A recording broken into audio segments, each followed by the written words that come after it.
ನಮ್ಮ ಸಾಲಿಗ್ರಾಮದಲ್ಲಿ ಎಷ್ಟು ನೀರಿಗೆ ತೊಂದರೆ ನೋಡಿ. ಇಲ್ಲೆಲ್ಲ ಕಾವಲಿಂದ ಎಲ್ಲ ತರ್ತಾ ಇದ್ದಾರೆ. ನಮ್ಮ ದೇವರಾಜ್ ಅವರು ಅಧ್ಯಕ್ಷರು ನೋಡಿ, ಅವ್ರು ಕಾವಲಿಂದ ತಂದು ತುಂಬ್ಕೋತಾವ್ರಲ್ಲ. ನಮ್ಮ ಸಾಲಿಗ್ರಾಮದಲ್ಲಿ ನೀರಿಗೆ ತೊಂದರೆ ಆಗೈತೆ ನೋಡಿ. ಇಲ್ಲಿ ಯಾವ ರೀತಿ ನಮ್ಮ ವನವಾಸಗಳು ನೋಡಿ ಇಲ್ಲಿ ಹೆಂಗೆ ತುಂಬ್ತಾ ಇದ್ದೀವಿ. ಪಾಪ ಅಲ್ಲಿ ನಮ್ಮ ಪಕ್ಕದ ಮನೆ ಹರೀಶ್ ಅವ್ರ ಮನೆ ಪಕ್ಕದಲ್ಲಿ ಇಸ್ಕೊಂಡು ನಾವು ನೀರು ತುಂಬಿಕೊಂಡು ಜೀವನ ಸಾಕ್ತಾ ಇದ್ದೀವಲ್ಲ. ಒಂದು ಸ್ವಲ್ಪ ಕೇಳ್ಕೊಳ್ಳೋದೇನು ಹೇಳ್ತಾರೆ ದೇವರಾಜ ಅಂತನವರು.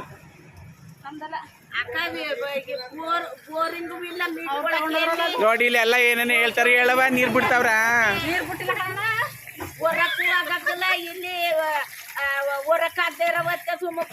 ಪಾಪ ಹರೀಶ್ ಅವರು ನೀರು ಕೊಟ್ಟವ್ರು ನಮಗೆ. ನೋಡಿ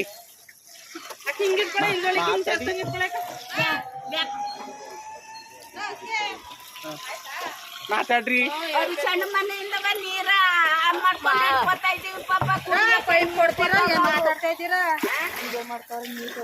ನಿಮಗ್ ನೀರ್ ತೊಂದ್ರೆನಾ? ನಮಗೂ ತೊಂದ್ರೆನೇ. ಎಲ್ಲಿಂದ ಬಿಡಿಸ್ಕೊಂಡ್ರಿ ನೀರ? ದುಡ್ಡು ಕೊಟ್ಕೊಂಡ್ ಬಿಡಿಸ್ಕೊಂಡಿದೀವಿ. ಅಯ್ಯ ಪಾಪ ತಮಾಷೆ ಮಾಡ್ತಾ ಇದ್ರೆ ನಮ್ಮ ಅತ್ತಿಗೆ ಅವರು. ಪಾಪ ಅವ್ರು ಏನೊಂದು ರೂಪಾಯಿ ಇಸ್ಕೊಂಡಿಲ್ಲ, ಏನೂ ಇಲ್ಲ. ನಮ್ ನೀರು ಕೊಡ್ಸಿದ್ದಾರೆ. ಅವ್ರಿಗೆ ಅವ್ರ ಕುಟುಂಬಕ್ಕೆ ಒಳ್ಳೇದಾಗಲಿ. ನೋಡಿ ಎಷ್ಟು ಪ್ರಾಬ್ಲಮ್ ಆಗಿದೆ ನಮ್ಮ ನೀರು. ನೋಡಿ ನೋಡಿ